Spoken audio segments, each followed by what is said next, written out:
What's going on YouTube? It's Gadgets Boy. Welcome to another video. So this is the OnePlus 7T and here's my hands-on and my first impressions. Let's have a look.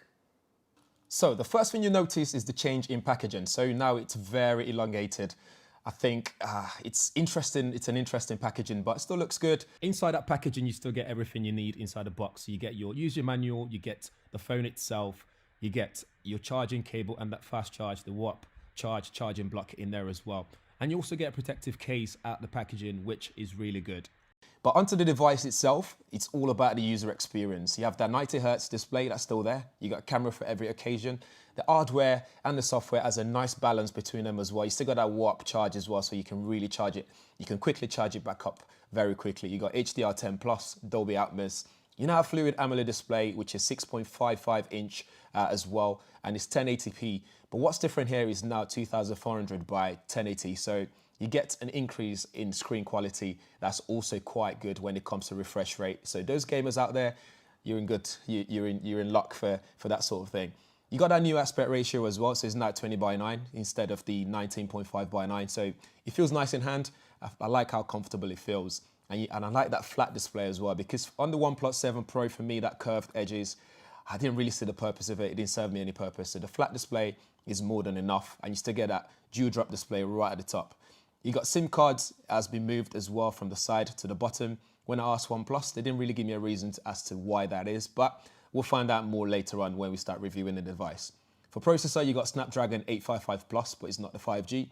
You got 8 gig of RAM and 128 gig of internal storage. With this, it's going to be one SKU as well, so there's not going to be options for a bigger storage device or anything like that. You got that E3 panel as well, which OnePlus says it's got 40% reduction in blue light emission, 27% brighter, and it can give you up to 1000 nits of peak brightness, which is pretty cool. It's dual SIM as well, and for camera, you got 48 megapixel and a 16 and a 12, and that new camera array on the back as well with a flash, which is pretty cool. You can shoot 4K at 60 frames per second. And when it comes to battery, you got 3800 milliamp hour battery as well, so it's quite big and should last you all day. The Zen mode has changed as well, so now you can set it to 20 minutes, 30 minutes, 40 minutes, and 60 minutes Zen mode as well, so up to an hour, which is enough for if you're going to watch a movie or have dinner with your family and friends. It means you're not going to be interrupted for an hour. You still got that optical finger reader there as well, which is slightly faster, which is nice. You got a new and bigger vibrator motor in there as well for haptic feedback and that kind of stuff, which is pretty cool. And this is going to be the first smartphone to ship with Android 10 out of the box, something that OnePlus are going to be shouting about. Back onto the camera again, the main lens is an IMX86 Sony sensor. It's half-inch sensor at f1.6, up from 1.7, and it's got optical image stabilization with 7-element lens. You got that 16 megapixel ultra wide at 117 degrees field of view with 6 elements. It'll give you 17 millimeters of focal length, and it supports macro now as well at f2.2 with electronic image stabilization. You've also got that 12 megapixel 2x lossless zoom telephoto lens. It will give you 51 millimeters focal length, 6-element lens in there as well at f2.2, but there's no stabilization on this one.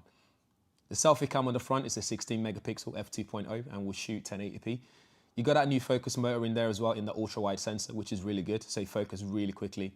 You got portrait mode in ultra wide and wide, and nightscape as well with ultra wide is there as well, and 1x as well. When shooting video, there's a new dedicated super stable mode on as well, which combines its improved version of hybrid stabilization, which is really cool. When I was trying it, it feels really stable, but we'll put up to better tests once we have that in house to actually try out. It's running Oxygen OS 10.0, which is very fluid. There's no bloatware on there, which is very important. But overall, the new OnePlus 7T looks really good. And I think a lot of people would actually be purchasing this version. And I look forward to the next other series, other versions of this, edition of this that's going to be announced as well. So again, good times for OnePlus. So that's it for the OnePlus 7T, guys. Let me know what you think in the comments below. If you like this video, let me know also. If you have any questions, also let me know. In the meantime, make sure you subscribe and hit that bell notification as well, so you'll be one of the first people to know every time there's a video on this channel. Thanks for watching. See you in the next one.